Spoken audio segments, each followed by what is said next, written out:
सबको नमस्ते, सबको प्रणाम। थैंक यू अगेन कि आपने ज्वाइन किया। संडे 29 जून। आज मेरी माँ का जन्मदिन हुआ करता है 29 जून को। और हमने 16वें चैप्टर पे कल बात कर रहे थे, तो हमने एक कंक्लूजन का हिस्सा पढ़ा था, फिर हम दूसरी बातों पर आ गए थे। आइए, आज एक मंत्र निकाला हुआ है, वो पढ़ता हूँ। बड़ा पिक्यूलियर है ये मंत्र, थोड़ा ध्यान दीजिएगा इस पर।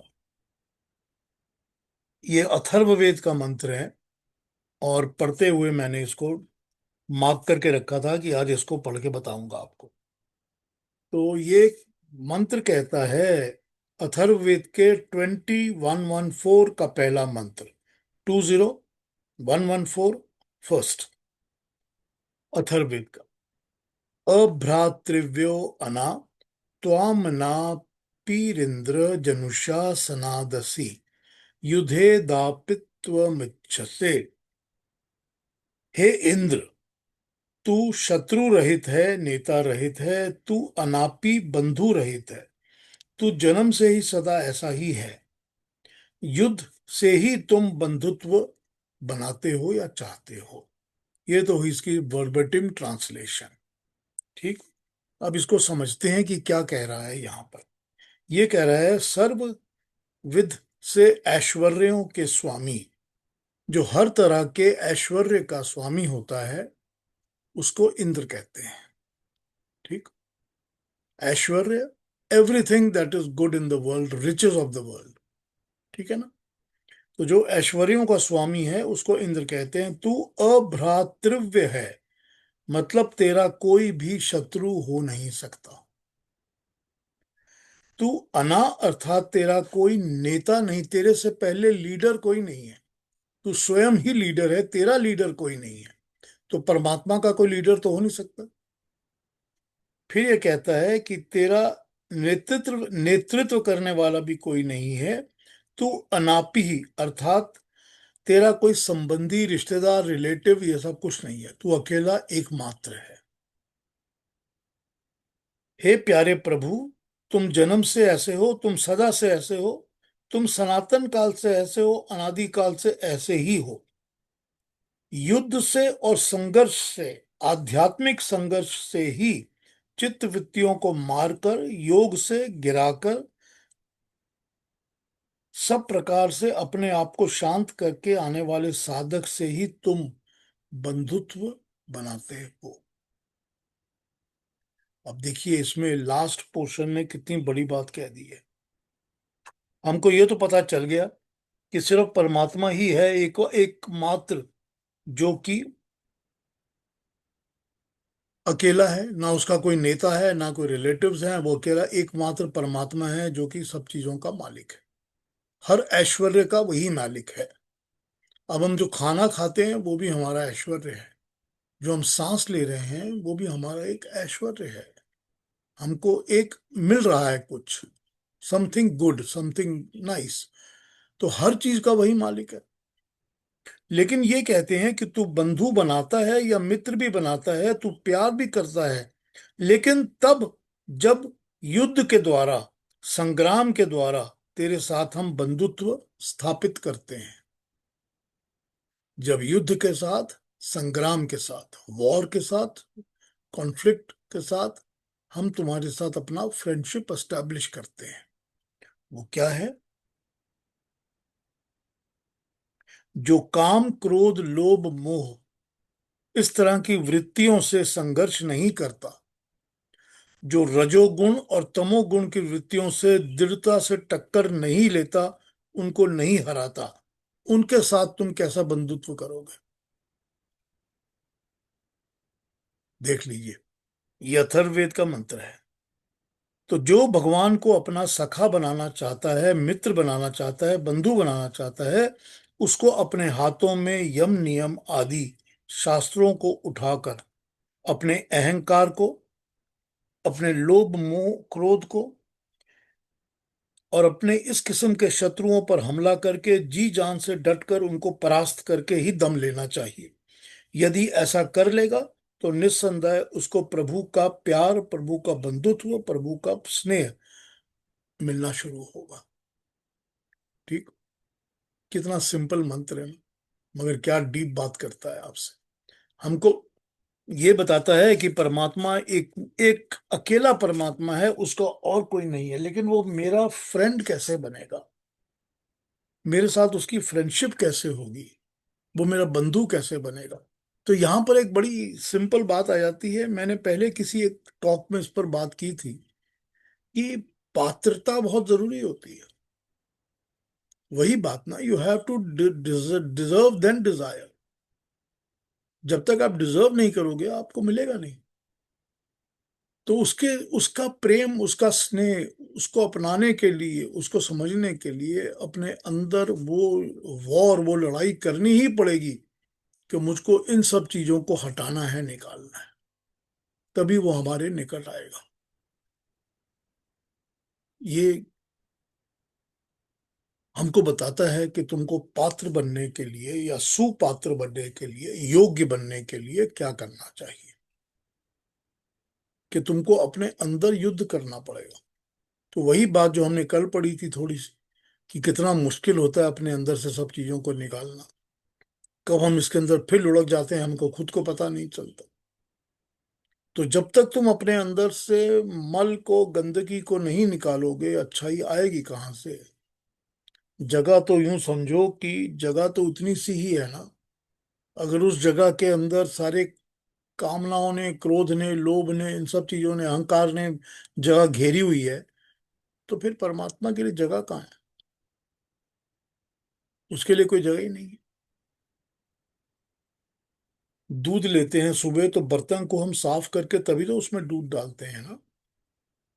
अगर बर्तन पहले ही गंदा होगा, कुचैला होगा, मट्टी भरी होगी, तो उसमें थोड़ी हम दूध लेंगे। कोई फायदा ही नहीं होगा फिर।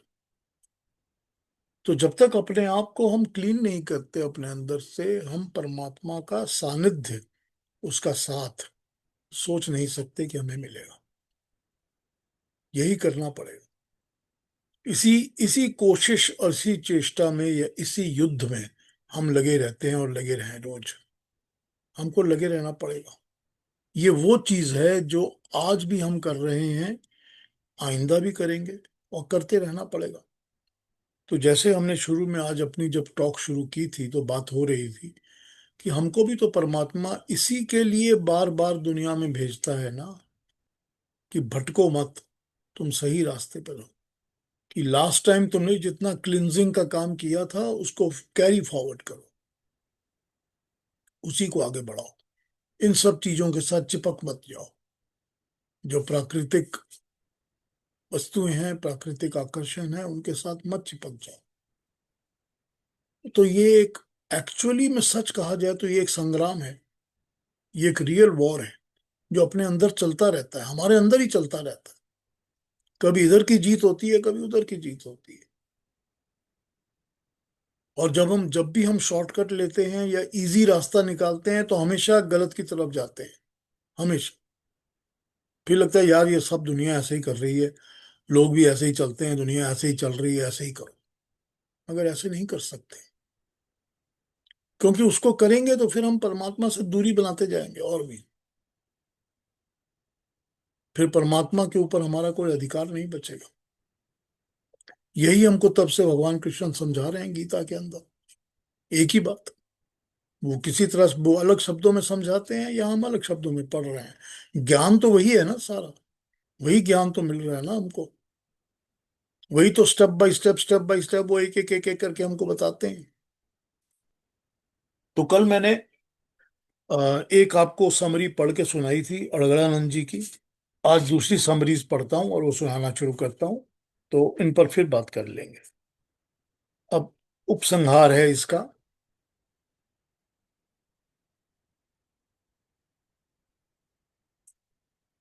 पहले इसका थोड़ा सा इंट्रोडक्शन पढ़ लेता हूँ, समरी का।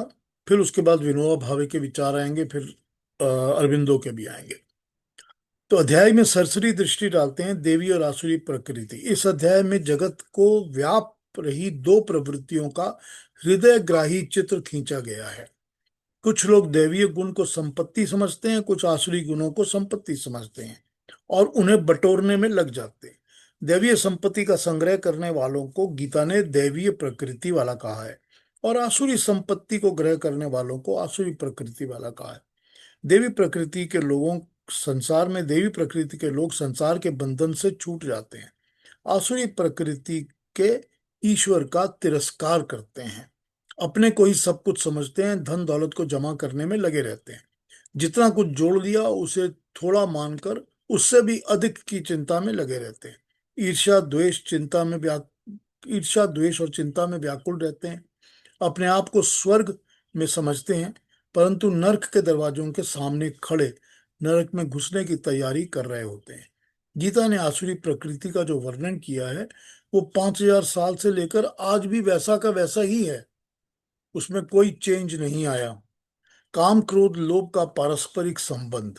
गीता के अनुसार आसुरी प्रकृति वालों के नरक में जाने के 3 दरवाजे हैं: काम क्रोध और लोभ। काम का मतलब होता है वासना, इच्छा, डिजायर। गीता में कहा है संगात संग जायते कामा, विषयों के संग से कामना उत्पन्न होती है। किसी भी चीज के साथ हम जितना जुड़ेंगे वो हमको और अपनी तरफ खींचेगी और भी अट्रैक्ट करेगी, फिर दिल करेगा और भी करें।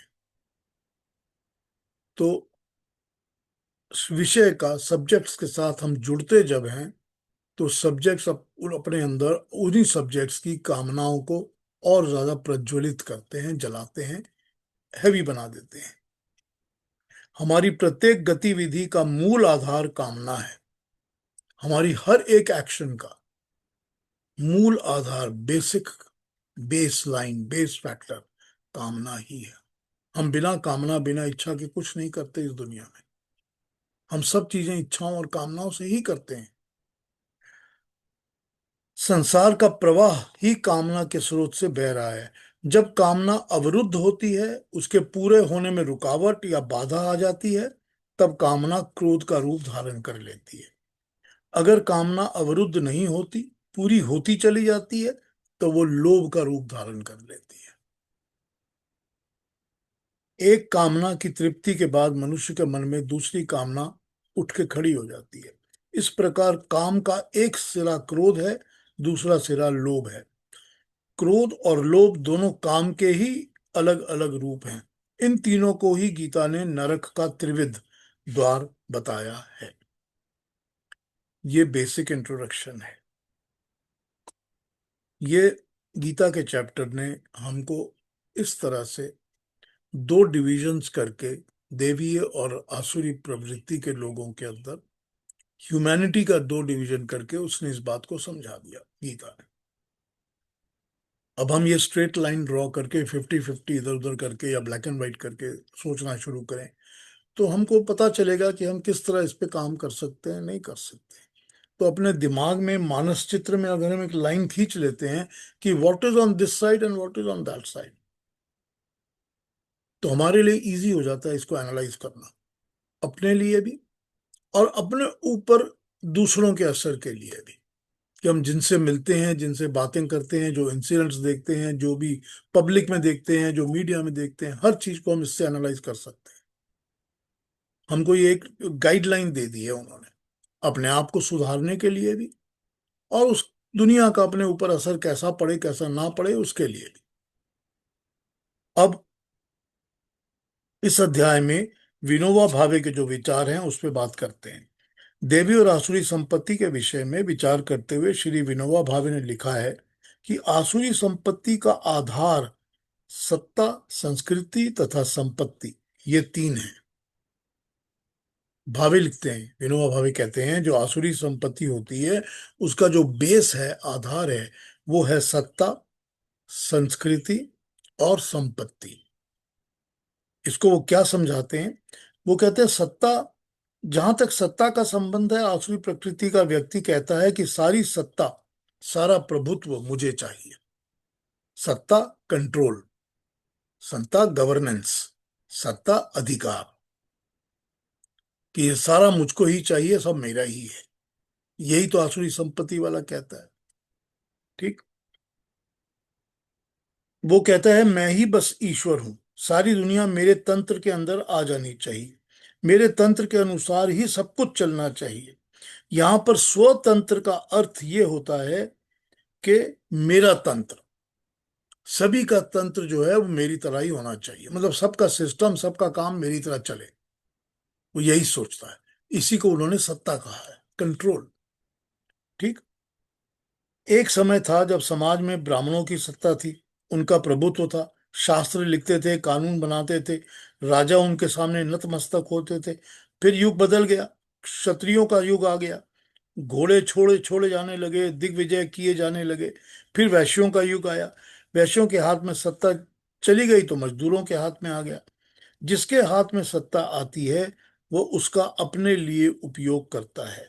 यही सत्ता का दुरुपयोग है, यही आसुरी वृत्ति है। आज मजदूर भी तो अपने लिए ही सत्ता का उपयोग करना चाहता है। इसी भावना से संसार में सब जगह युद्ध होते हैं, सब जगह लड़ाइयां हो, क्योंकि सबको अपनी ही सत्ता चाहिए कि सब मेरे हिसाब से चले। संस्कृति, सब कहते हैं कि हमारी संस्कृति सबसे उत्तम है। हमारा कल्चर जो है, यहाँ कल्चर ले लीजिए संस्कृति से, तो हमारा कल्चर जो है, जो हमारी सिस्टम जो है, हमारा सब कुछ सबसे ऊंचा है। सबकी महत्वाकांक्षा है कि वही सारे संसार के ऊपर लाद दी जाए, कि जो मेरी संस्कृति है उसी को सारे संसार के ऊपर लाद दिया जाए, सब उसी को फॉलो करें। मेरी संस्कृति के समान दूसरा कौन है? कोई भी नहीं है।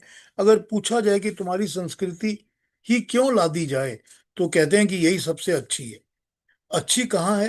क्योंकि ये हमारी है, इसीलिए अच्छी है। ठीक। मुसलमान भी तो ऐसा ही समझते हैं कि कुरान शरीफ में जितना कुछ लिखा है बस वही सच है। ईश्वरी यही मान ईसाई लोग भी यही मानते हैं। अन्य धर्म जितने भी हैं, मनुष्य जिन जिन उच्च कोटि, जिस भी उच्च कोटि में क्यों ना हो, जब तक वो ईसा मसीह पे विश्वास नहीं कर लेता तब तक उसको स्वर्ग नहीं मिलेगा। हम भी यही मानते हैं। मेरा कुल, मैं जिस कुल से हूं वो कुल सबसे श्रेष्ठ है। यही हाल पश्चिमी लोगों का है। वो कहते हैं हमारी नसों में नॉर्मन लोगों का रक्त है। इस प्रकार अपने आप को सबसे और दूसरों को, अपने आप को सबसे बड़ा और दूसरों को अपने से छोटा समझते हैं। यही होता है अहंकार, दर्प, अभिमान, घमंड।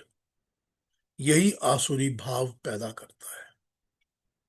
और तीसरी चीज, संपत्ति के विषय में आसुरी भाव का उल्लेख करते हुए गीता ने कहा है कि मेरे पास इतना धन है और जो बाकी है उसको भी मैं बटोर लूं, वो भी ले लूं।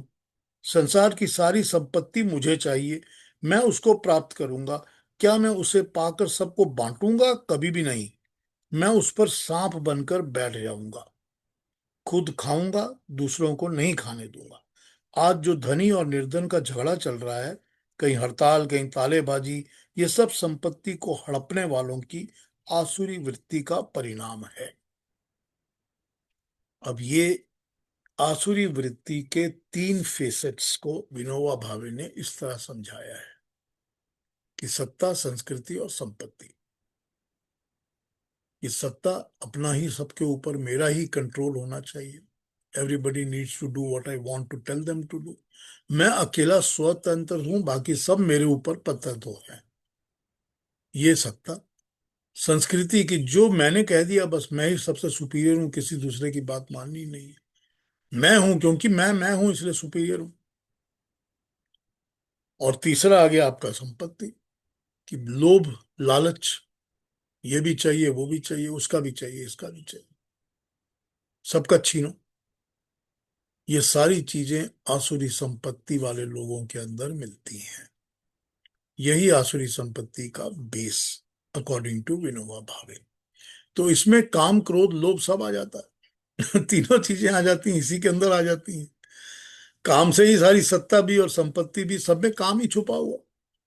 और क्रोध है तभी तो आप अपनी संस्कृति को ऊंचा मान के दूसरे को नीचा दिखाने में लगे रहते हैं। और लोभ है तभी तो छीना झपटी लगी रहती है कि ये भी मेरा हो जाए, वो भी मेरा हो जाए। इसमें ये तीनों आ जाते हैं। तो ये विनोबा भावे के एनालिसिस हैं। अब आगे हम पढ़ते हैं। अब आएगा इस पर अरविंदो का विचार। तो अभी तक कुछ पूछना है, क्योंकि अरविंदो के विचार अलग होंगे, फिर मैं उसको समझाना शुरू करूंगा।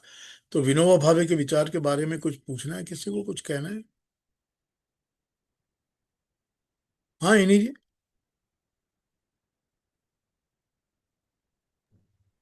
मुझे मुझे पूछना नहीं है, लेकिन मुझे मजा आया इसमें। उन्होंने जो सब लिखा ना अभी कि ईसा और मसीह को मानेंगे तो जन्नत मिलेगी, मतलब इंसानों ने खुद ही सारा कुछ तय कर लिया और ऊपर वाले को भूल गए कि वो उसके हाथ में है ये सब देना देना करना। तो मतलब अगर ईसा और मसीह को मानेंगे तो जन्नत मिलेगी, वरना नहीं मिलेगी। बिल्कुल सही लिखा। यही तो स्वतंत्र है ना, कि मेरे ऊपर ही चलो, सब कुछ जो मैं कहूंगा वही मानना पड़ेगा। बिल्कुल। ये सारी दुनिया में यही चल रहा यही बहुत अच्छा लिखा। है। Thank you. अगला सुनते हैं। हाँ हाँ हाँ, ज्योति जी क्या कहेंगी आप? जैसे एनी ने कहा, हेलो नमस्ते पहले। नमस्ते ज्योति जैसे एनी ने कहा वो बिल्कुल, मुझे भी विनोबा भावे का ये बात बहुत अच्छी लगी। ये संस्कृति, और आपने जो विस्तार में उसका एक्सप्लेनेशन दिया ना, मुझे बहुत अच्छी लगी। जो गीता में काम क्रोध और इसमें लोभ में रहा, विनोबा भावे ने उसको और विस्तार में करके संस्कृति भी ऐड कर दी, जो अभी वही तो चल रहा है सब जगह वही पे। है। वही सच में, चल आई रहा है। Mean that's such a good example that you put Vinoba Bhave's thoughts to this. I really liked it. Thank you so much. Thank you Yeah, Jyoti ji. Thank you. yeah. अगला पढ़ते हैं, चलिए इसके ऊपर फिर आगे सुनते हैं कि अरबिंदो के विचार क्या हैं। देवी तथा आसुरी प्रकृति का आधार सत्व, रजस और तमस के त्रिगुण हैं। श्री अरबिंदो का कहना है कि गीता ने देवी और आसुरी प्रकृति में जो भेद किया है उसका आधार सत्व, रजस और तम, ये तीन गुण हैं। गीता में देव और असुर का विभाग सारी की सारी मनुष्य जाति को ध्यान करके रखा नहीं किया गया। तामसिक मनुष्य, जो संपूर्ण मानव समाज का कितना भी बड़ा भाग है, वो इसमें नहीं गिना गया। तामसिक मनुष्य तो क्रियाशील ही नहीं है, इसीलिए गीता ने उसे इस क्षेत्र से निकाल दिया। जो तमोगुण व्यक्ति भी क्रियाशील हो जाता है तो वो राजसिक प्रधान हो जाता है। जब रजस प्रधान हो जाने के बाद वो सात्विक प्रधान होता है तो उसमें क्षमता आ जाती है। सत्व प्रधान को गीता ने देव तथा रज प्रधान को असुर कहा है, और गीता ने इन दोनों का वर्णन किया है। गीता का मुख्य लक्ष्य आत्मा को नीचे से ऊपर लेके जाना है, प्रकृति से निकालकर परमात्मा के पास लाके बिठाना है। ये आत्मा का आरोहण है, अपलिफ्टमेंट है। ऐसी हालत में तमोगुण, जो हिलता ही नहीं है, उसका स्थान कहाँ है? यही कारण है कि गीता ने उसे अपने वर्णन में तीनों गुणों को आधार बनाते हुए सत्व प्रधान देवी प्रकृति तथा रजस प्रधान आसुरी प्रकृति का वर्णन किया है। तम प्रधान प्रकृति का वर्णन नहीं किया, क्योंकि नीचे से ऊपर आरोहण तमोगुण में नहीं होता।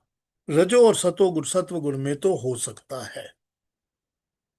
अब ये देखिए, अरविंदो के अलग टाइप के विचार हैं। ठीक है। वो कहते हैं कि जो न्यूट्रॉन है, यानी कि जो तमस है, वो तो भारी है, हैवी है, वेट है, नीचे ही पड़ा रहता है। उसमें जब एक्टिविटी होती है तो वो रजस गुण में आ जाता है। ठीक। और जब उस एक्टिविटी के अंदर सत्व का टच आएगा, अच्छाई आएगी, तो सत्व गुण में आ जाएगा। तो वो कहते हैं कि जो नीचे ही पड़े रहते हैं, अब वो भगवान कृष्ण ने भी तो कहा ना कि मैं फिर बार बार उनको नीचे की योनियों में पटक देता हूं। तो नीचे की योनियां तो वो तमस वाली योनियां है ना। तमस वाली योनियों की तो बात करने की यहां जरूरत ही नहीं समझी गई। ये तो रजस योनि गुण वाले और सतव गुण वाले ही आसुरी और देवी प्रवृत्ति में आ गए हैं। ठीक। ये इनका तरीका है समझाने का। अब ये कह रहे हैं कि जो ये गीता है, इसका तो पर्पस ही यही है कि कैसे नीचे से उठाकर मनुष्य को ऊपर ले जाया जाए, ताकि वो परमात्मा के साथ बैठ सके। परमात्मा के साथ बैठ सके मतलब उपासना, कि मैंने उसके साथ बगल में बैठ के अपना आसन जमा लिया। ठीक। यही उपासना है। तो जब वो पर्पस ही यही है, तो इसीलिए वो आसुरी प्रवृत्ति वालों को, जो कि रजस गुण वाले हैं, उनको उठा के देवीय संपत्ति वाला सत्व गुण वाला बनाना चाहते हैं। यही एफर्ट हो रहा है। लेकिन जो तमोगुण में नीचे पड़े हुए हैं, उनके ऊपर तो कोई एफर्ट करने की जरूरत ही नहीं है। क्योंकि जो नहीं इंप्रूव होंगे फिर उनको पटक के उसी में घुसा दिया जाएगा नीचे। तो उनकी तो कोई जिक्र ही नहीं है यहाँ पर, मेंशन की जरूरत ही नहीं है। तो ये अरबिंदो अपने विचार इस तरह से शुरू करते हैं अपनी बात को समझाने में। फिर आगे कहते हैं कि श्री अरविंद कहते हैं कि गीता के अनुसार आत्मा के सम्मुख गतियां दो ही हैं, नीचे की ओर प्रकृति की तरफ गति और ऊपर की ओर परमात्मा की तरफ गति। नीचे की गति आसुरी है, ऊपर की गति देवी है। नीचे की गति में आत्मा त्रिगुणात्मक जीवन में बंधा रहता है। तीनों गुण क्योंकि प्रकृति के गुण हैं, इसीलिए ऊपर की परमात्मा की गति तभी हो सकती है जब प्रकृति को अर्थात प्रकृति के तीनों गुणों को छोड़ दिया जाए। इनका छोड़ देना ही गीता की परिभाषा में मोक्ष है। ठीक, क्योंकि ये प्रकृति के गुण हैं तीनों, तो जब तक इनसे चिपके रहेंगे तब तक हमारी गति नीचे की ओर प्रकृति की ओर ही होगी। इसी को निस्त्रय गुण्यो भवार्जुना या गुणातीत कहा गया है। तो क्या निस्त्रय गुण्य या गुणातीत का अर्थ कर्म का त्याग है? प्रकृति ही तो कर्म करती है, जब प्रकृति छूट गई तो कर्म अपने आप छूट गए। इसका अर्थ ये हुआ कि मुक्त आत्मा कर्म नहीं करता। परंतु गीता ने तो इससे उल्टी बात कही है। गीता कहती है कि मुक्त योगी गुणों की प्रक्रिया में से छुटकारा पा लेता है। अब वो चाहे जो भी कर्म करे, जैसे भी प्रकार से कर्म करे, प्रकृति से छुटकारा पाकर और परमात्मा में निवास कर कर उसी में चलता फिरता उसी में सब काम कर्म करता है। गीता का कथन है कि जिस तरह का कर्म करता हुआ भी मुझ में ही कर्म कर रहा है, गुणातीत होकर कर्म नहीं कर सकता, क्योंकि प्रकृति कर्म कराती है और गुणातीत होकर भगवान में ही कर्म करता है। गीता ने इन परस्पर विरुद्ध दोनों कथनों का समन्वय किया है। और कैसे कहा है, इसको अरविंदो आगे समझाएंगे। अब यहां वो क्या कह रहे हैं, वो कह रहे हैं कि जब तक हम कर्म कर रहे हैं और प्रकृति के साथ जुड़े जुड़े हुए कर्म कर रहे हैं, तो हमारे सारे के सारे कर्म जो हैं वो हमारे कर्म पूरे के पूरे या तो इन तीनों गुणों के साथ अटैच्ड हैं। मतलब हमारे हर कर्म में सत्व रजस तमस का मिक्सचर हो जाता है। जब तक हम इस तरह के कर्म प्रकृति के साथ जुड़ के करते रहेंगे तब तक हम परमात्मा के समीप नहीं जा सकेंगे। परमात्मा के जब हम समीप जाएंगे तो हमारे तो कर्म ही नहीं होंगे, वो कर्म प्रकृति कर रही होगी। अब ये पहले हमको गीता समझा चुकी है इस बात को। गीता बिल्कुल समझा चुकी है ये बात को कि जब तुम मेरी तरह होकर मेरे लिए कर्म करोगे तो तुम मेरे होके मेरे कर्म करोगे, तो तुम प्रकृति के कर्म नहीं करोगे। You become an extension of परमात्मा। तो जब तुम परमात्मा की एक्सटेंशन बन गए हो तो तुम सारे कर्म जैसा वो चाहता है वैसे ही करोगे। फिर तुम्हारे अपने कर्म है ही नहीं, फिर उनका कोई कर्म फल नहीं है, कोई प्रॉब्लम नहीं है, कोई दंड नहीं है, कुछ नहीं है, कोई लगाव नहीं है, लिप्त नहीं है, कोई अहंकार नहीं है, कुछ नहीं। तो जब तुम इस तरह कर्म करोगे तब तुम परमात्मा के क्लोज होके कर्म करोगे। जब तक नहीं करोगे तब तक तुम तीनों गुणों के अंदर बंधे चिपके लिपटे रहोगे और तब तक तुम प्रकृति के ही कर्म कर रहे हो। तो ये समझ लो कि मैं कर्म नहीं करता, प्रकृति कर्म कराती है या करती है।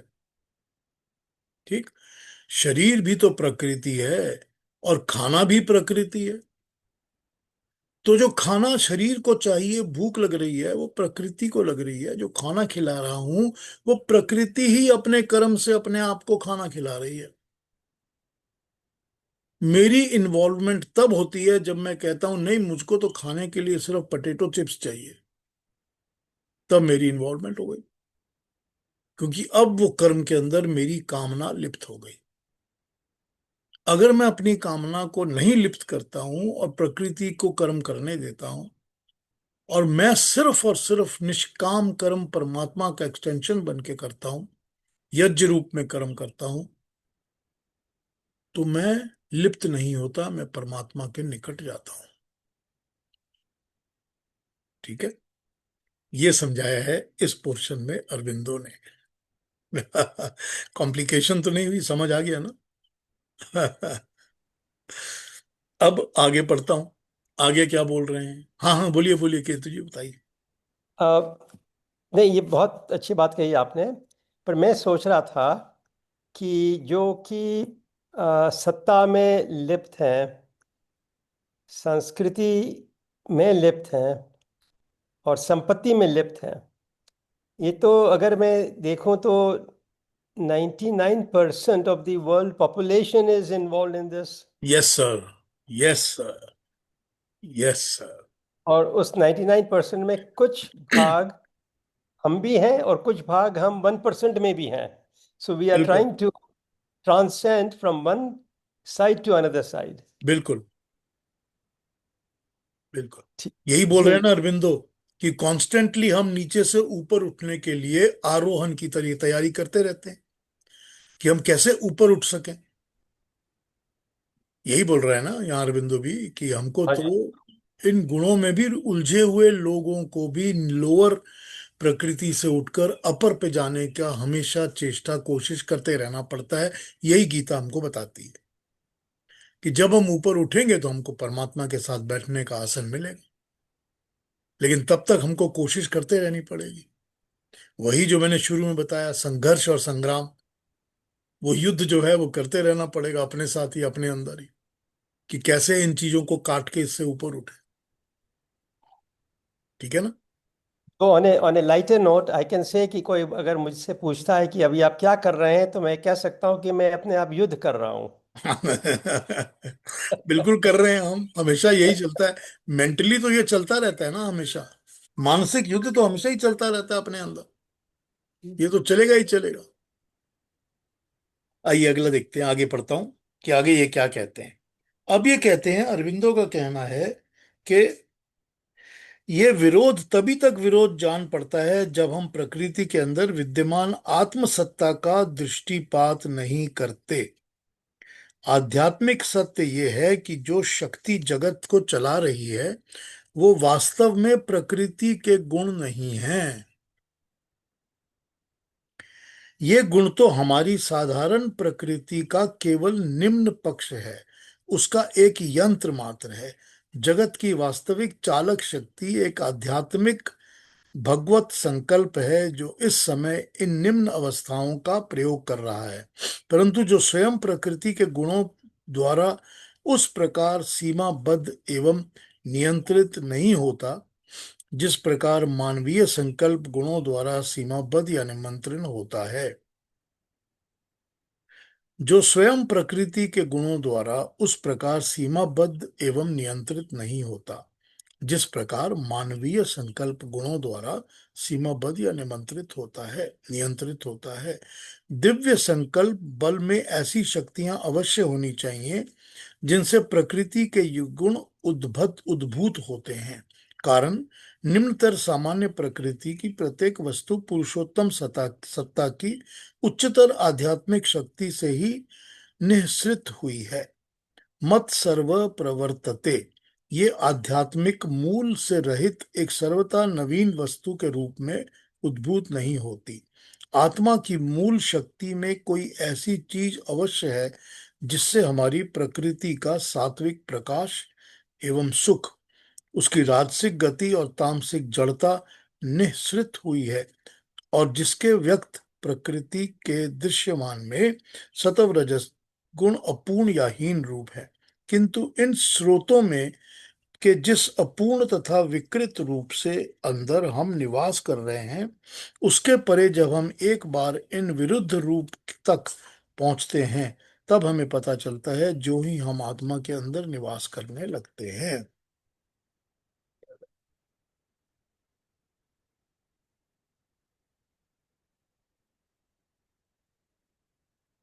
त्यों ही ये शक्तियां सात्विक राजसिक और तामसिक भाव एक सर्वथा भिन्न रूप धारण कर लेती हैं।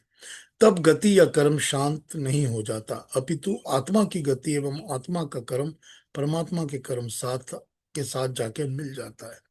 सनातन आध्यात्म सत्ता को सोने या विश्राम करने की आवश्यकता नहीं होती। वो ना तो थकती है, ना श्रांत होती है, ना शिथिल होती है। उसे अपनी क्लांत शक्तियों को फिर से नया और ताजा करने के लिए विराम की आवश्यकता नहीं होती, क्योंकि उस शक्ति अक्षय रूप में एक रस है, कभी न थकने वाली तथा असीम। परमेश्वर अपने काम के कर्म के बीच भी शांत और सुथिर स्थिर रहता है। मुक्त जीव स्थिर शांति में प्रवेश करता है तथा परमात्मा के शाश्वत कर्म रजोगुण और विश्रांति तमोगुण का भाग लेता है। प्रकृति का शुद्धतम गुण अर्थात सत्व गुण अवश्य सराहनीय है, परंतु जब गुण मुक्त आत्मा प्रकृति के इस सत्व से के अवर प्रकाश एवं सुख से परे इसके ऊर्ध्व एवं सुदूर उद्गम में परमात्मा में पहुंचता है, तब वहां महतर ज्योति और आनंद पाता है। सत्व गुणी आत्मा जब प्रकृति के सत्व गुणों में विद्यमान होता है तब वह प्रकाश में होता है, सुख में होता है। जब वह प्रकृति से निकलकर प्रकृति के सत्व गुण में से भी निकलकर परमात्मा में निवास करने लगता है, तब प्रकाश के स्थान में वो ज्योति में आकर मिलता है, सुख से निकलकर आनंद में आ जाता है। ये ज्योति तथा आनंद सत्व गुण की वो अवस्था है जिसमें मुक्त आत्मा अधिकाधिक भाग लेता है।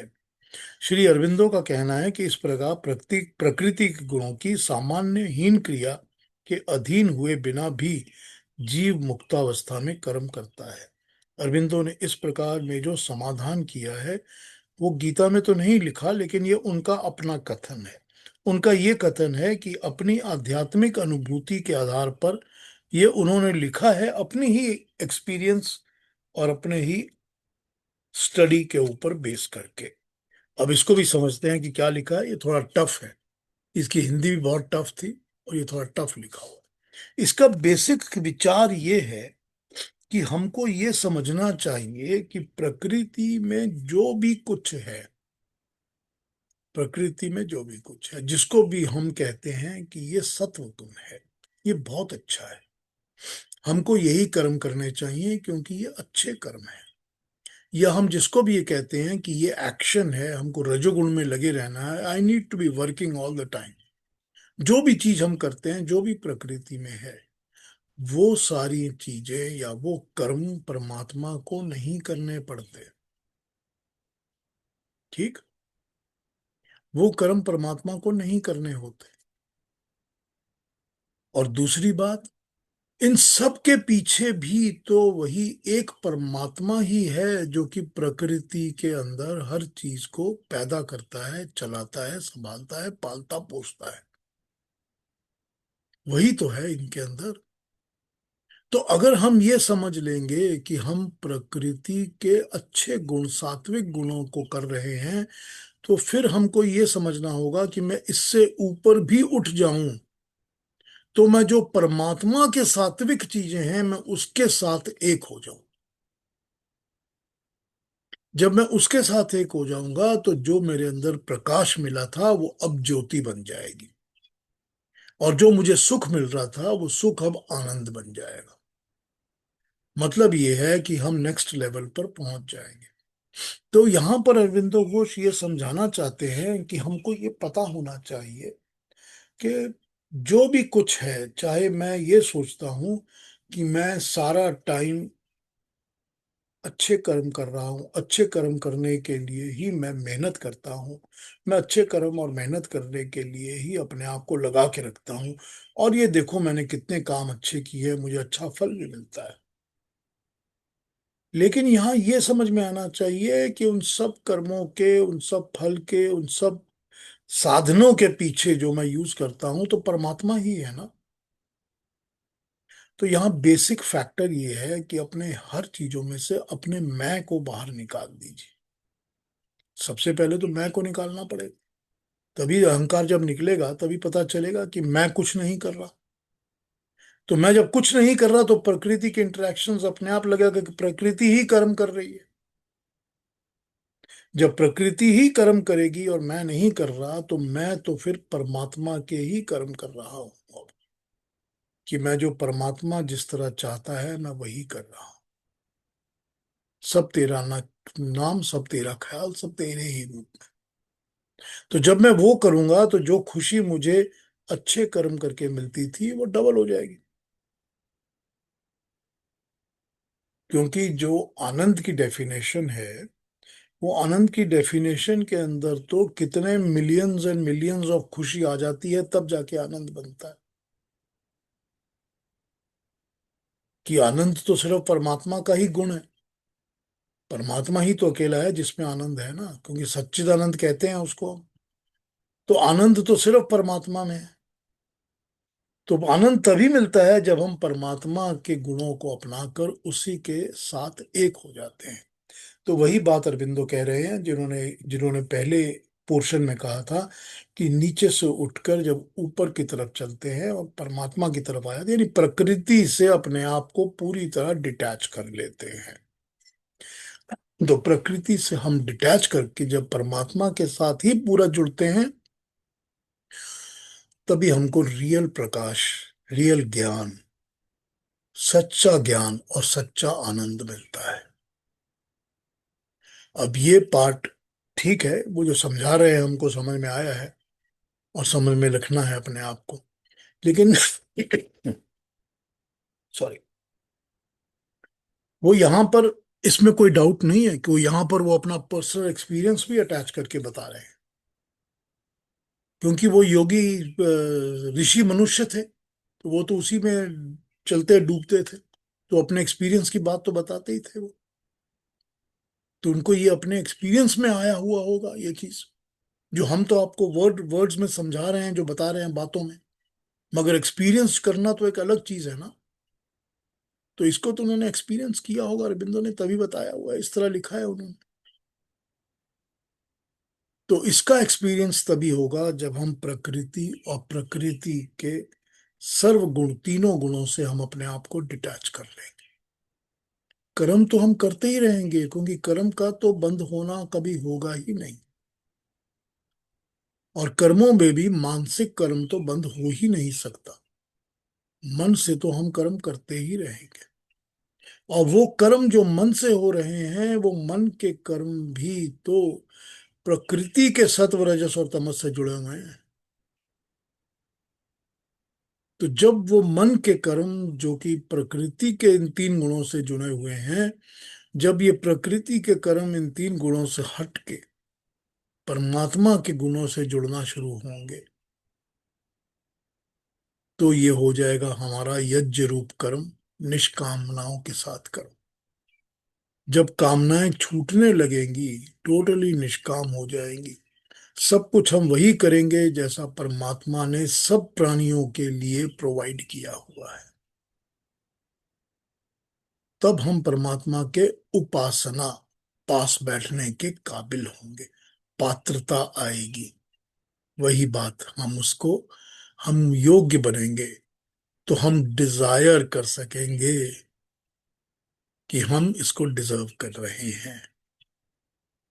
ठीक, ये अरविंदो घोष समझा रहे हैं, घुमा फिरा के बातें एक ही हैं, पर वो जिस अपने तरीके से समझाते हैं, कोई अपने तरीके से समझाता है। विनोबा भावे ने अपने तरीके से बात समझाई थी, अरविंदो का लेवल अलग है, वो अलग तरीके से बात को समझाते हैं। तो अरबिंदो की बातें बहुत अच्छी है।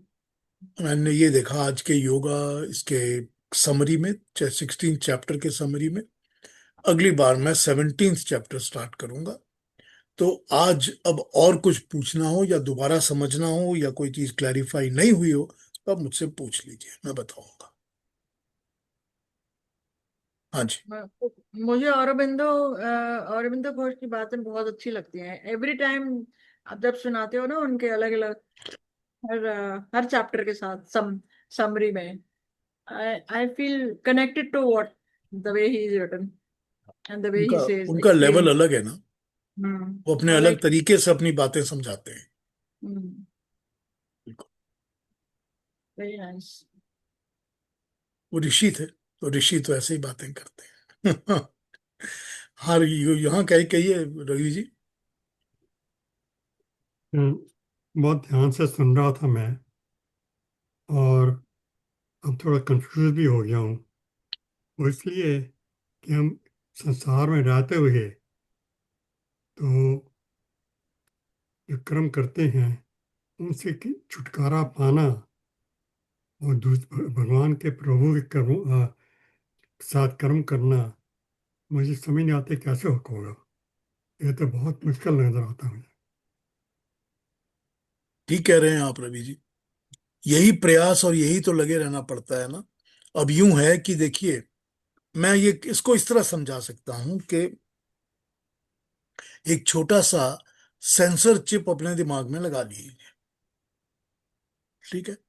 वो सेंसर चिप क्या करेगा कि जब भी विचार, कोई मन में कामना आएगी, कोई भी कामना मन में आएगी कि आज हमने फलानी जगह जाना है, आज हमने ये खाना है, आज हमने पिंक कलर की ड्रेस पहननी है, जो भी कामना विचार मन में आएगी, क्या वो प्राकृतिक वस्तुओं से जुड़ी हुई है, और वो कामना एक और कामना को जन्म दे रही है। सबसे पहले अपने दिमाग में ये एक चिप लगा लीजिए, और जैसे ही लगेगा कि ये प्राकृतिक वस्तुओं से जुड़ी हुई है, तो फिर इससे फर्क नहीं पड़ेगा कि मैं एक ड्रेस पहन रहा हूं वो पिंक है या ग्रीन, मेक्स नो डिफरेंस। कपड़ा तो मैं इसलिए पहन रहा हूं क्योंकि मैं पर लोगों के बीच में कपड़े पहन के ही जाता हूं। Then it will not make a difference. Then it will not make a difference कि मैं खाना जो खा रहा हूं वो ये खा रहा हूं, या मैं तो सिर्फ शरीर को स्वस्थ करने के लिए, पालन पोषण के लिए खा रहा हूं। Then it will not make a difference. तो ये विचार के अंदर जब भी आप ये एक फिल्टर चिप लगाएंगे, आपको पता लगने लगेगा कि ये कामना, जो विचार जो मन में आ रहा है, ये प्रकृति से जुड़ा है या उन तीनों गुणों से इंडिपेंडेंट है। सत्व, रजस और तमस के गुणों से इंडिपेंडेंट है। तो सबसे पहले तो ये जरूरी है। अब ये तो हर समय तो हो नहीं सकता, हर वक्त हो भी नहीं सकता, लेकिन लेकिन फिर भी जब इसकी प्रैक्टिस शुरू करेंगे तो फिर आस्ते, ग्रेजुअली, यही तो वो युद्ध और संग्राम है ना जो अपने अंदर चलता रहता है ना। यही तो फिल्टर करेगा ना कि भाई क्या कर रहे हो तुमने। अभी तो अपने आप को एक छाननी लगा ली है कि मैं फिल्टर कर रहा हूं, अब इतने मोटे मोटे पत्थर हजम करने लग गए। यही हो गया ना। तो वो संग्राम वही होगा, युद्ध यही होगा कि इसको बाहर निकालो, मुझे ये नहीं चाहिए। तो जब ये मन के अंदर आप इस चीज को एनालाइज करने लगोगे, अपने आप ही अपने अंदर करने लगोगे, तो ये एक आस्ते आस्ते प्रैक्टिस बनेगी, हैबिट बनेगी। जब हैबिट बनेगी, अब वो कोई एडिक्ट होता है, किसी भी चीज का एडिक्ट, तो उस एडिक्ट को ऐसी जगह भर्ती कर दिया जाता है कि उससे दूर रह सके। कि भाई तुम सारी 2 साल 6 साल से करी जा रहे हो, एक ही चीज लिए जा रहे हो, एडिक्शन हो गई तुमको। तो उसको छुड़ाने के लिए उसको ऐसे ही किया जाता है कि उससे दूर करके फिर थोड़ी थोड़ी डोज तो फिर भी दी जाती है, लेकिन दूर कर दिया जाता है। तो जब वो 1 साल दूर रहता है तो अब सोचा जाता है कि शायद इसको दूर रहने की आदत हो गई, हैबिट हो गई, अब ये उससे नहीं जुड़ेगा। ये तो युद्ध और संग्राम हो गया ना। यही तो अंदर हमारे चलना चाहिए कि मुझे उस चीज की हैबिट हो जानी चाहिए, जिसको मैं सोच रहा हूं, प्रैक्टिस कर रहा हूं, जो मुझे इतना मुश्किल लग रहा है। वो मुश्किल तो लगेगा ही, है ही मुश्किल। ये तो बताया ही है कि बहुत मुश्किल काम है। ये तो भगवान कृष्ण भी 2-3 चैप्टर आगे कह चुके हैं कि कोई विरला ही इंसान इस दुनिया में इन चीजों को करता है। मैं तुझे समझा तो रहा हूं अर्जुन, लेकिन तू इसको समझ ले। और कोई विरला ही होता है जो इस दुनिया में इस काम को करता है। ये तो खुद भगवान बोल रहे हैं। तो ये जो केतु जी ने कहा था ना 1%, ये 1% भी नहीं मिलते। तो ये काम करने के लिए तो हमको पहले अपने दिमाग के अंदर, अपने विचारों में ही डालना पड़ेगा। हमारा संघर्ष चलता रहेगा, लेकिन इवेंचुअली, अब unless it becomes a habit of our own, हमारे मन में भी ये हैबिट हो जाएगी कि इस तरह का विचार, क्या ये कामना जो मेरे मन में उठ रही है, ये प्रकृति के 3 गुणों से जुड़ी हुई है या उनसे इंडिपेंडेंट है। प्रैक्टिस करके इसको परफेक्ट करना पड़ेगा। ये बस यही एक तरीका है। लेकिन फिर फ्यूचर में एक एग्जांपल देता हूँ आपको। अगर घर कहीं किसी की शादी है बहुत, वहाँ पर हमने जाना है, तो मैं तो बहुत सादे कपड़े पहन के जाना चाहूँ, लेकिन परिवार वाले कहते हैं कि भाई कैसे जा रहे हो। तो उस वक्त बड़ा मुझको चेंज करना पड़ा। मेरी कामना कुछ और थी, घर वालों की कामना कुछ और है।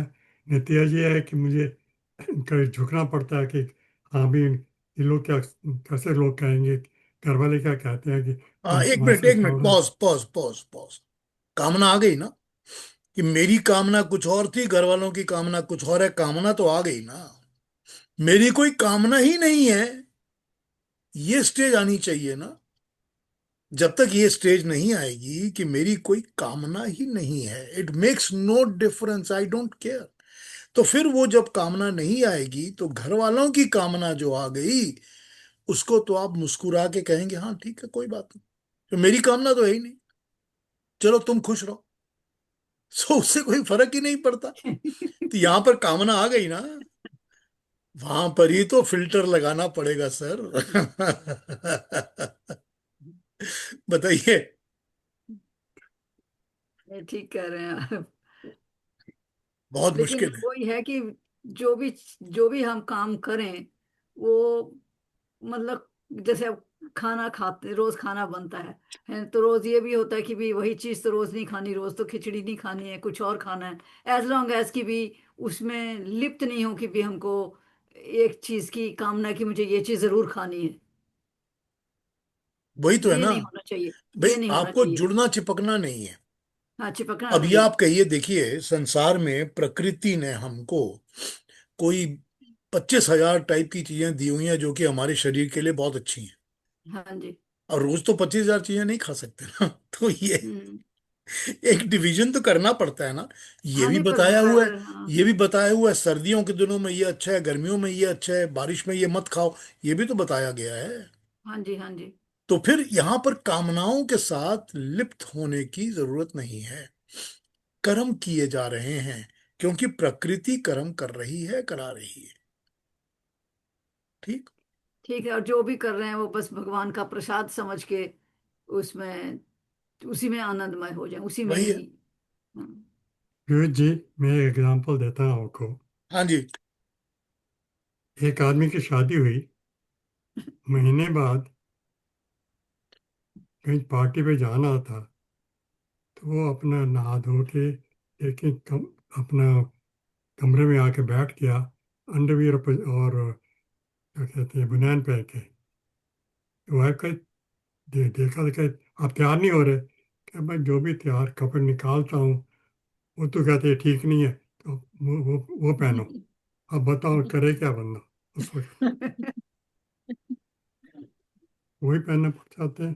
तो उस जरा कह रहे कि मैं क्या इसलिए बैठा हूँ कि तो इंतजार कर, जो पहनाने तूने पहनाना पहना दे।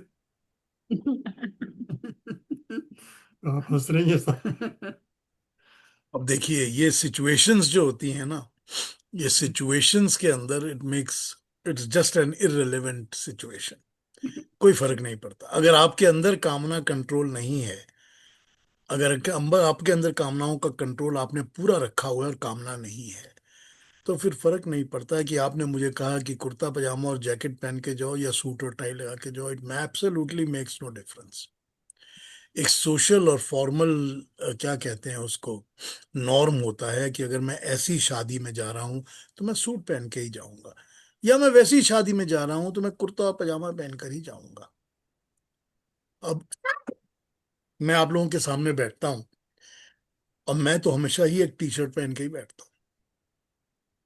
मुझे शुरू में ही लोगों ने कहा था कि हम आपका तो अटेंड कर ही नहीं सकते, क्योंकि आप टी शर्ट पहन के गीता का ज्ञान दे रहे हो। आपको तो गले में माला डाल के, कुर्ता लगा के, बिंदी बिंदी लगा के, और टीका लगा के, भभूति लगा के, साथ में सब अपना वो लग रख के, अगरबत्तियां जला भगवा के। भगवा कपड़े पहन अब ये सारी बातें देखिए, देखिए, ठीक है, कामना जिनकी है वो कर सकते हैं, वो करते हैं। आपकी कामना है कि हम तभी आपको सुनेंगे जब आप इस तरह के दिखोगे, तो मैं क्या इसकी बात कर सकता हूँ।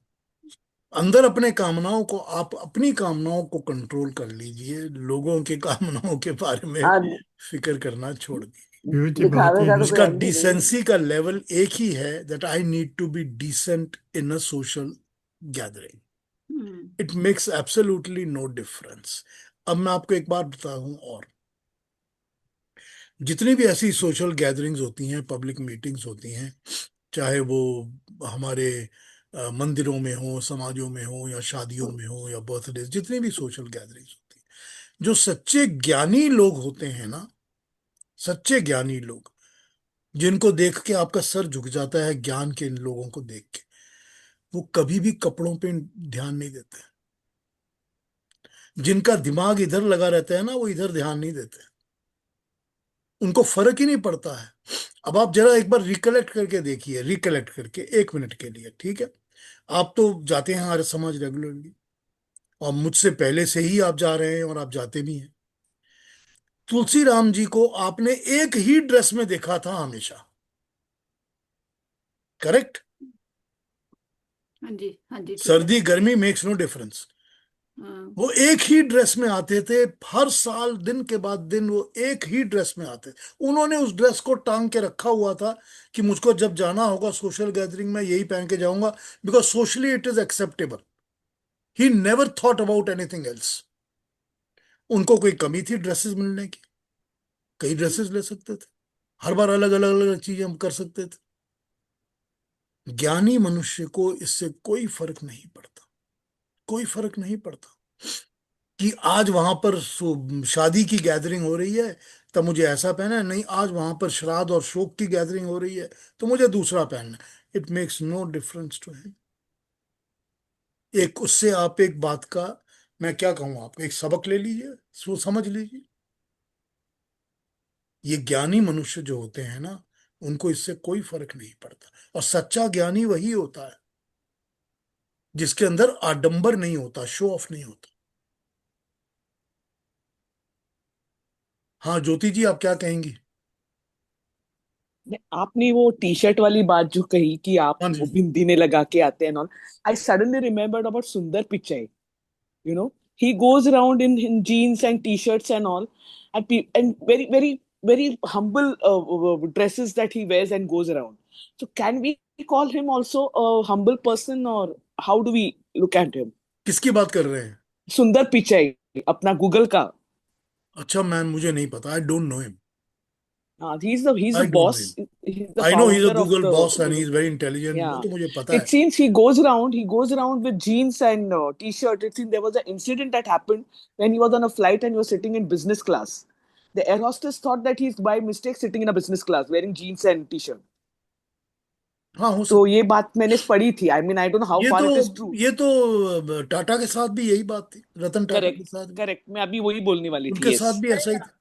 ये नॉर्मल है। हाँ हाँ, अमेरिका में तो बहुत ही नॉर्मल है, ये jeans and T shirts and shorts and all that बहुत नॉर्मल है वहाँ तो। हाँ जी, और कोई विचार किसी के मन में? हाँ क्या तुझी कहिए। अच्छा, कई इंस्टीट्यूशंस में, कई संस्थाओं में इनकी आ, आप कहिए सत्ता की ओर से, या उनकी जो प्रोटोकॉल है, वो ये है कि उनको सफेद ही वस्त्र पहनने के। हाँ ठीक है, कोई ड्रेस कोड है तो उसको फॉलो कर लीजिए, क्या हाँ। प्रॉब्लम है? अगर वो कहते हैं कि सफेद ही वस्त्र पहनने हैं तो आप पहन लीजिए, उसमें कोई प्रॉब्लम नहीं होनी चाहिए ना। राइट।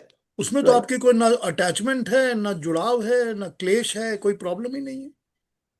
हाँ ठीक है। क्योंकि अब देखिए, अगर आप किसी भी ऐसी जगह काम करते हैं जहाँ की यूनिफॉर्म है, आप मिलिट्री में हैं, आर्मी में हैं, किसी भी ऐसे ऑर्गेनाइजेशन में हैं जहाँ की यूनिफॉर्म पहननी पड़ती है, तो यूनिफॉर्म तो पहननी पड़ती है। ये तो आपका कर्म है, ड्यूटी है, सिलेक्शन ऑफ जॉब है, तो उसमें तो कोई क्लैश नहीं होनी चाहिए। तो ये कोई प्रॉब्लम नहीं है। तो इसी तरह से जो सोशल लाइफ है, उसमें हमारी एक नॉर्मल एक्सेप्टेबल यूनिफॉर्म है, ठीक? कि हम कच्छे बनान में नहीं जा सकते, हमको कोई कपड़े पहनने चाहिए जो डिसेंट लगे, सोशली एक्सेप्टेबल डिसेंट होने चाहिए, दैट इज ऑल। उस चीज में कोई प्रॉब्लम नहीं होनी चाहिए। जैसे मिडल ईस्ट में ये नॉर्म है, खास करके जो 6 गल्फ कंट्रीज हैं, कि उसमें सब सफ़ेद ही थोप पहनेंगे।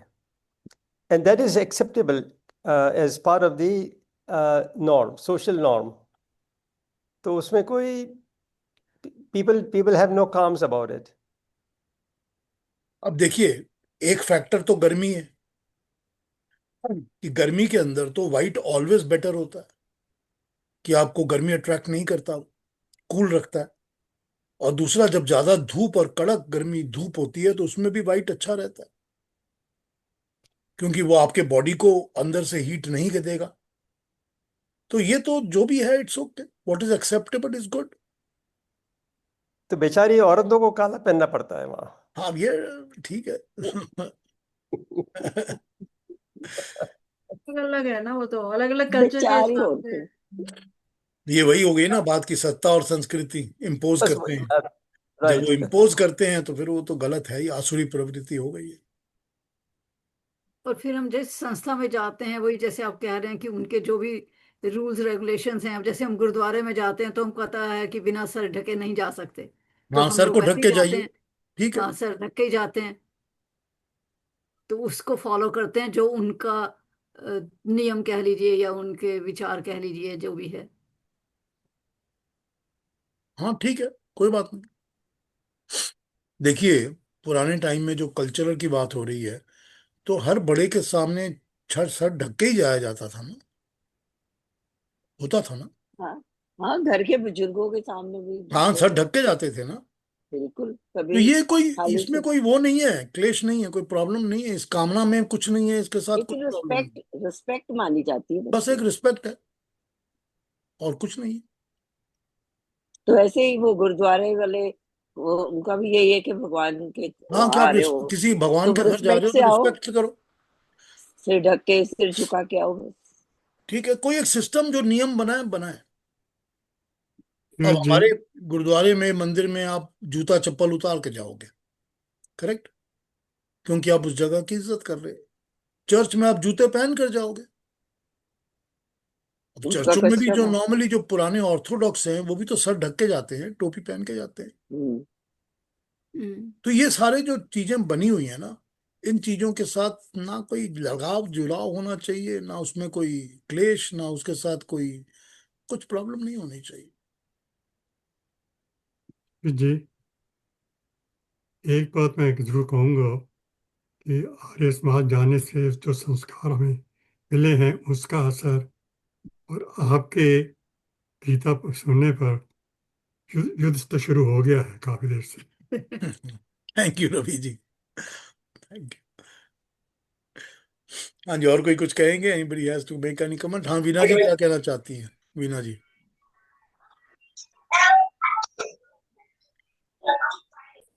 हाँ जी सर, मैं कह रही थी कि अपनी मीरा जी जो हैं, वो एक राजघराने में पैदा हुई, राजघराने में ही उनका विवाह हुआ, और उन्होंने सब चीजें यूज की, कलर भी यूज किए, गहने भी यूज किए, कोई ऐसी चीज नहीं थी जो उनको नहीं मिली। और जब उन्होंने प्रभु में लगन लगाई तो उन्होंने वो सब, उन सब चीजों से अपना मोह तोड़ा। सब वो तोड़ दिया। उसके बाद वो एक मतलब बताते हैं, अपने उन्होंने निकाल दिया कि अपने घर वापस चली जाओ। घर जाती है तो भाई भी निकाल देता है कि मैं आप कहाँ रखूंगा तुझे। तो वो अपना वही भगवा पहन के और व्हाइट साड़ी पहन के और अपना निकल जाती है अपने लेके भी, मैं अब कहीं मतलब भगवान को ही पाना है और कुछ नहीं पाना। मतलब मैंने ये मूवी में सीन देखा था, मैं वही बता रही हूँ, जो मेरे को अच्छा लगा था बहुत।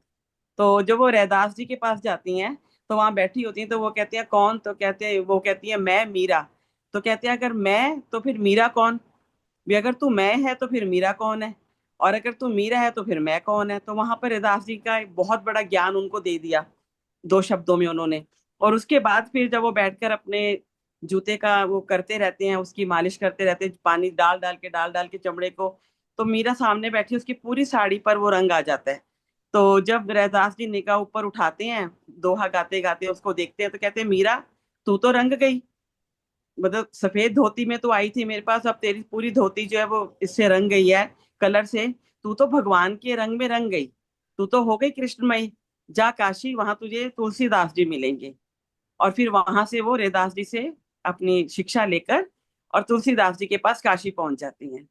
तो लगता है कि जीवन में जो रंग है ना, और जो भी ये वस्त्र हैं या हमारे बाहरी आडंबर हैं या कामनाएं हैं, जो भी हम पढ़ रहे हैं, आप बता रहे थे, तो मुझे लगता है ये सब सांसारिक हैं।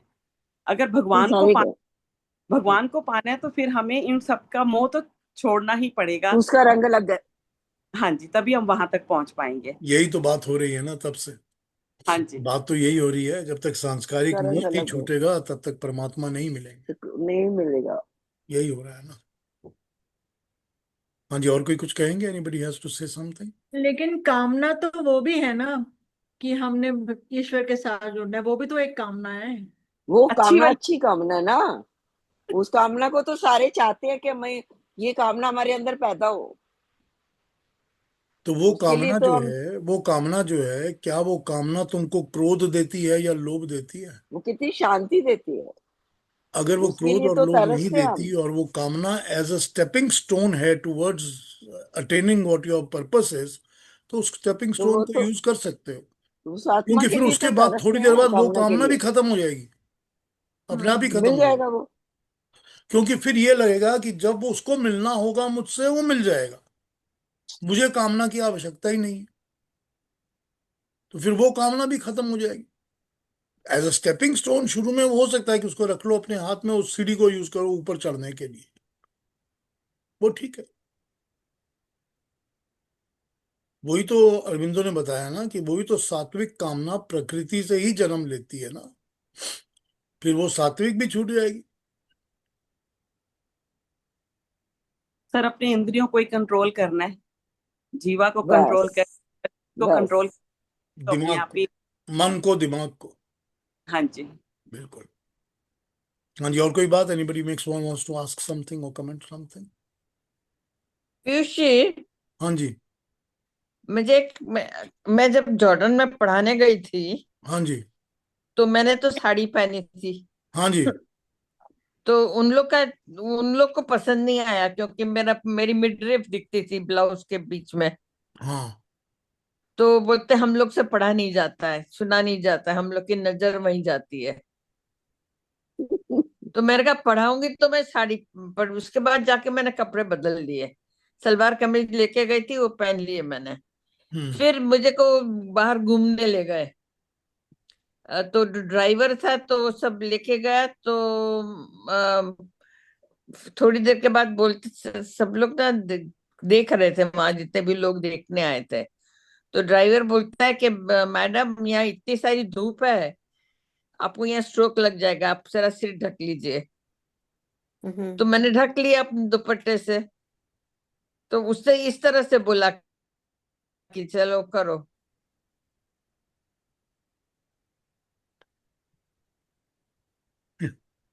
जिनको मिडरिफ से प्रॉब्लम थी उनको शक्ल भी तो दिखती है ना। उससे भी प्रॉब्लम हो सकती है ना। हाथ हाँ। भी तो दिख रहे हैं ना। ये उनकी भावना क्योंकि थी, लोगों के दिमाग गलत को आप भावना चेंज थी। नहीं कर सकते। दिमाग गलत जिनको ये साइड में प्रॉब्लम लेके है उनको चलते कहिए हैं। आंख बंद करके पढ़ाई करो या सही निकल जाओ बात है, बाहर। बिल्कुल। बाहर निकल जाओ भाई, हाँ, और क्यों क्या। डिस्टर्ब होते हो? गंदे दिमाग के लोग दुनिया में सब जगह हैं। उसके लिए आप कुछ बिल्कुल। हाँ नहीं कर हाँ। सकते। You can do nothing about it. अच्छाई देखना नहीं चाह रहे होंगे वो। यही तो प्रॉब्लम है ना।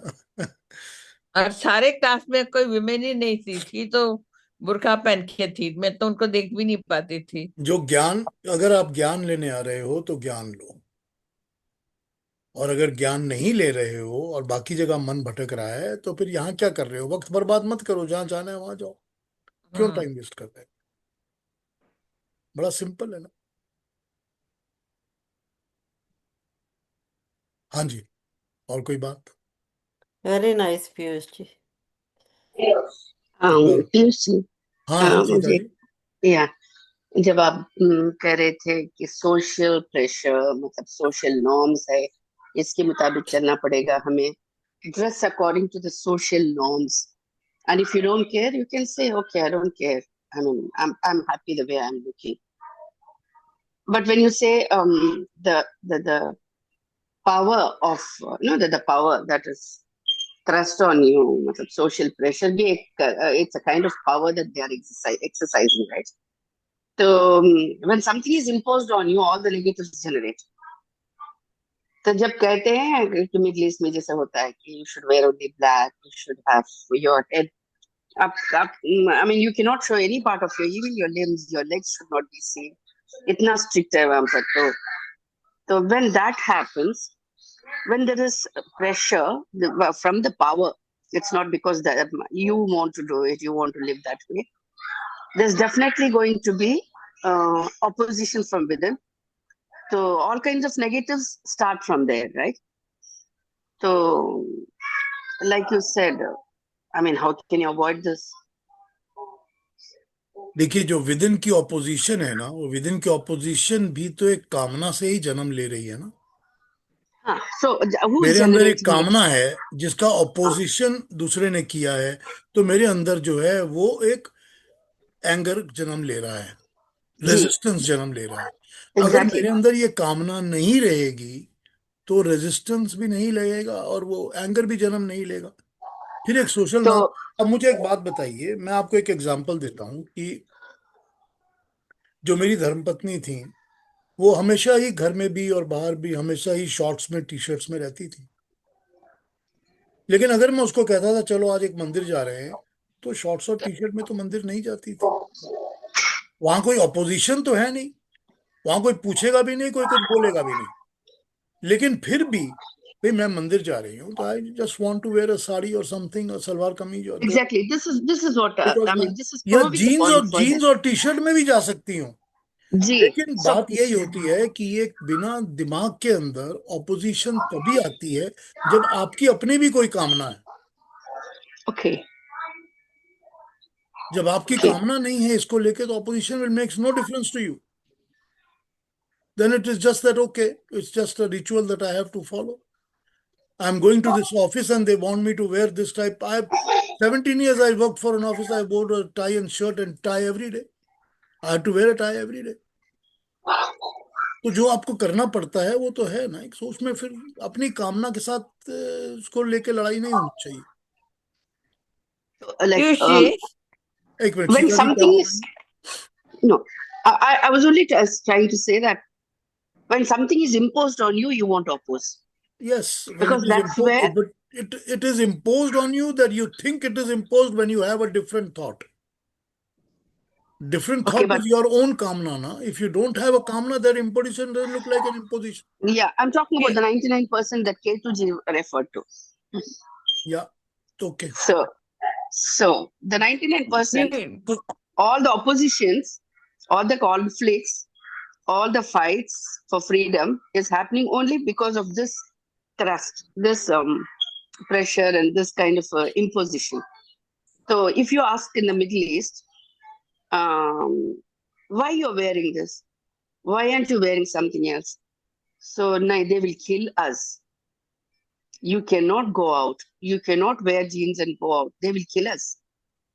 Why didn't you talk to your brother about this? Why didn't you talk to your father about this? No. It's not my brother or my father. It's the society that controls. And the same people, when they leave the country, they go to the UK, they go to US, they are absolutely free. So it is not their own choice. यहाँ पर हो गया ना imposition. So you are being hypocritical. You are doing something that you don't believe in yourself. You are doing it because in that particular context, somebody is imposing it onto you. है ना? देखिए, you always you have an option to walk out and not do it. You always have an option कि I don't want to accept it. I'm not going to be a part of it. If I don't go to this particular place, I'm ready not to go, but I don't want to change. I am not going to make sure sort of sacrifice my desire. You always have an option. So conflict में से तो आप हमेशा बाहर निकल सकते हैं, आप हमेशा इस ऑप्शन में रह सकते हैं। डोमिनिकन रिपब्लिक गए थे हम लोग। डोमिनिकन रिपब्लिक में जो बीचेस है ना, वो बीचेस जो हैं वो टॉपलेस बीचेस हैं, ठीक है? तो इसका ये मतलब तो नहीं है ना कि अगर मेरी वाइफ जाएगी वहां तो उसको टॉपलेस ही होना पड़ेगा। ये तो मतलब नहीं है ना। If they tell you that आप बीच के सामने जाके नहीं खड़े हो सकते, तो हम नहीं खड़े होंगे भाई। ये तो एक आपके ऊपर डिपेंड करता है ना कि आप उस एक्शन को करो या ना करो। जी, it was just an observation because when talking to those people, you feel sorry for those women who feel, who feel they're suppressed, they're oppressed, and they have no Yes, you choice. feel sorry. For those, you feel really sorry for them. Yeah, when you Yes, talk to you them, feel sorry. they tell you, "अच्छा लगता है, आपकी बिंदी अच्छी है. Can I put it on?" They take my bindi, put it, hiding, and then take a selfie and then give it back to me. तो इतना मतलब ख्वाहिश है. They have so many desires, but they're not able to break themselves free, and they can't even leave the country. They are not the ones who can afford to travel around and things like. तो वहीं पर रह गए हैं ना. ख्वाहिश भी है, ऑपरेशन भी है, और फिर the anger is देखिए, building. मैं आपको बताता हूँ कि जब मैं शादी के बाद हनीमून पे गया था, तो एक बार मैंने कुछ कहा था, I don't remember what, but my wife told me that look, before I met you, I was a woman and girl, and you liked me, so don't tell me how to dress up or what to do. I know it better than you do. So that is one time, and then I have never in my life told her anything ever, because this was cardinal truth. भाई पहले भी तो वो लड़की थी, और पहले भी तो सुंदर लगती थी, तभी तो तुमने शादी की है उससे. अब तुम उसको चेंज करना चाहते हो. क्या चेंज? उसको पता है क्या करना क्या नहीं करना. भाई इंटरफियर मत करो इसमें. तो this was the first thing that I learn just in few days, and I never interfered again in my life, कभी नहीं. तो ये नहीं, ये तो हाँ, ये जरूर होता था कि हमेशा वो कपड़े या कोई ड्रेस करके पूछती थी, ठीक लग रही हूँ, अच्छी लग रही हूँ, एंड मैं तो हमेशा यही कहता था, बहुत अच्छी लग रही हो. And never have I ever interfered कि तुम ग्रीन के साथ लाल पहनो या बिंदी लगाओ या चूड़ी पहनो. Never, never. She knew what to do. So give respect. This is how it is to give respect. Give room and give respect. Everybody knows what is good for me and not good for me. And those people who are imposing, फिर वही बात है ना जो हमने भी थोड़ी देर पढ़ी थी, संस्कृति की बात, कि अपने अपने सब चीजें, अपने कल्चर को, अपने थॉट को लोग इम्पोज करते हैं. वो आसुरी प्रवृत्ति है. But if you have to Piyush ji, with something like that, तो फिर ठीक है, अपने आप को, यू हैव एन ऑप्शन. हाँ, कहिए इंदिरा बहन. ओ उधर अबू धाबी के मॉस्क में हम लोग गए थे, हाँ जी. तो वहां तो उनको मुंह पर काला वो ड्रेस पहनने का था. बुर्का पहन बुर्का के नहीं था, जाते हैं. काला नहीं, बुर्का नहीं था, केवल नहीं, जस्ट वो काला काला वो. वो गाउन सा होता है. हाँ, वो हैंगर में लगे हुए थे. आप जाके पसंद कर जो भी चूज कर लो और फिर पहन के जाओ. तो फिर अबाया. पहना. तो हाँ, ये जो भी ऑप्शन था है ना, उसको ये बोलते हैं. ऑप्शन है ना कि मत जाओ, Yes. मत जाओ का ऑप्शन है ना. हाँ, नहीं जाने का ऑप्शन, पर हाँ, जाना तो था ठीक है. देखने. तो जा रहे तो हो तो पहन मन लिया. में जा रहे हो, तो ये तो पता है ना, जहाँ जा रहा हूँ वहां का नियम मुझको फॉलो करना पड़ेगा. हाँ. मेरे को इस जगह जाना है, वहां पर 25 सीढ़ियां हैं, तो सीढ़ियां चढ़नी ही पड़ेंगी. आप ये तो हाँ. नहीं कह सकते ना मेरे लिए सीढ़ियां फ्लैट कर दो. ये तो नहीं हो सकता ना.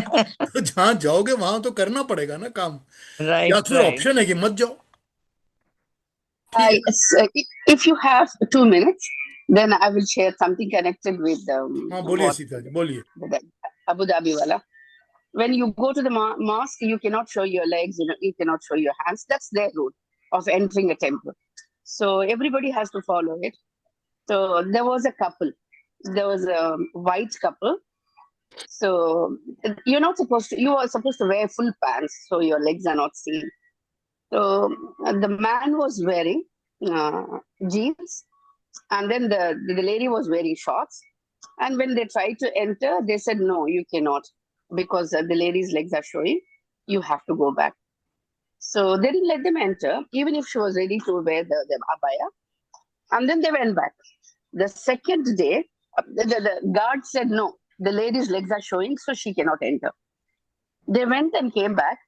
The guy was wearing shorts, and then she was wearing the jeans. So it's like the guard's complaint was that the lady his legs are showing, not he didn't think of the man showing his legs. So the moral of the story is they only had one pair of jeans. The choice was only one of them could enter the mosque at a time. देखिए सीता जी, देखिए, मैं एक वो ट्रिवेंड्रम में बहुत famous temple है एक, ठीक है. Yeah, Padmanabha Swami temple where you have to go topless. बहुत बहुत अच्छा टेम्पल है वो. तो एक जगह मैं गया इस तरह एक टेम्पल में, तो उन्होंने मुझे कहा कि अपनी बेल्ट उतार दीजिए, जूता भी उतार दीजिए, बेल्ट भी उतार दीजिए. तो मैंने कहा कि बेल्ट उतार, मतलब चमड़ा नहीं लेके जा सकते आप, चमड़ा अंदर बाहर रहेगा, बिना चमड़े के आप बेल्ट भी उतार दीजिए। मैंने कहा ठीक है। फिर मैंने कहा कि मेरी पॉकेट में मेरा वॉलेट है, वो भी चमड़े का है। कहते नहीं लेके जा सकते, उसको भी रख दीजिए। मैंने कहा लेकिन अंदर अगर दान मांगेंगे या कुछ पैसे देने होंगे तो वॉलेट में ही निकालूंगा ना। Oh then you can take it inside. You see the problem is this के either you make your rules, और अब ये आपके पास ऑप्शन अवेलेबल है कि आप क्या करना चाहते हो। ये this is very very peculiar. But देखिए बात वही होती है कि ऑप्शन हमेशा है कि हम इस चीज को करें या ना करें। आपके पास हमेशा ऑप्शन है। जिस चीज को आपको कॉन्फ्लिक्ट लगता है उसमें एंटर मत करिए, डोंट डू इट। और या फिर लगता है तो उसको मन पे मत लीजिए, इट मेक्स नो डिफरेंस। कि ठीक है तुमने मना किया तो भी कोई फर्क नहीं है, कह दिया तो भी कोई फर्क नहीं। So this is, it's on personal level that you have to take it the way it comes to you. हाँ जी, और कोई कुछ कहेंगे? हाँ केतु जी बताइए। जी, वन वेरी शॉर्ट एक्सपीरियंस। हम लोग जब सऊदी अरेबिया में थे 6 साल, तो generally we use to travel in business class, कहीं भी इधर उधर जाना होता था। तो कई बार देखा भी है और कई सुना भी है हम लोग ने कि जो सऊदी लड़कियां होती थी वो आती थी प्लेन में पैंट, अबाया पहन हाफ के, पैंट्स में, या और जब पेरिस उतरते थे तो वो हाफ पैंट्स में उतरते थे। और इसी तरह से रिवर्स भी, जब हाफ पैंट्स में आते थे प्लेन के अंदर, और जब रियाद या कहीं भी उतरते थे उतरते, तो वो अबाया में उतरते थे हाँ, कंप्लीट। या हाँ तो तो जैसा देश वैसा भेष। जैसा देश वैसा वेश। ठीक है। यही दुनिया है। ठीक है चलिए फिर थोड़ी अगली बहुत बार चलिए मिलते हैं। रिस्पेक्ट पीयूष जी। तो हाँ हाँ, ज्योति। थोड़ी बहुत रिस्पेक्ट तो होनी चाहिए सबके लिए। अगर हाँ कहीं कुछ रिस्पेक्ट तो होनी चाहिए ऐसा ना, है तो रिस्पेक्ट इज नो जरूरी है हार्म, ना। बिल्कुल there no harm in it, absolutely. हाँ ठीक बात है, कोई जरूरी नहीं, आप अपने उसमें कोई मन में अपने कॉन्फ्लिक्ट, जो उसको अपना लेके मन कॉन्फ्लिक्ट बिल्कुल, दिमाग में नहीं करना चाहिए। हाँ एग्जैक्टली, अपना मन कोई साफ रखो कॉन्फ्लिक्ट नहीं बस रखना तो, चाहिए दिमाग में। बिल्कुल। चलिए नेक्स्ट वीक मिलते हैं, जी, नेक्स्ट संडे नमस्कार। हाँ मिलते जी, हैं। एकदम नमस्ते। 17 चैप्टर को स्टार्ट करेंगे। सब खुश रहिए। Thank you very much. हाँ, नमस्ते। गुड वीक, नमस्ते टू नमस्ते। Everyone. Have a good week.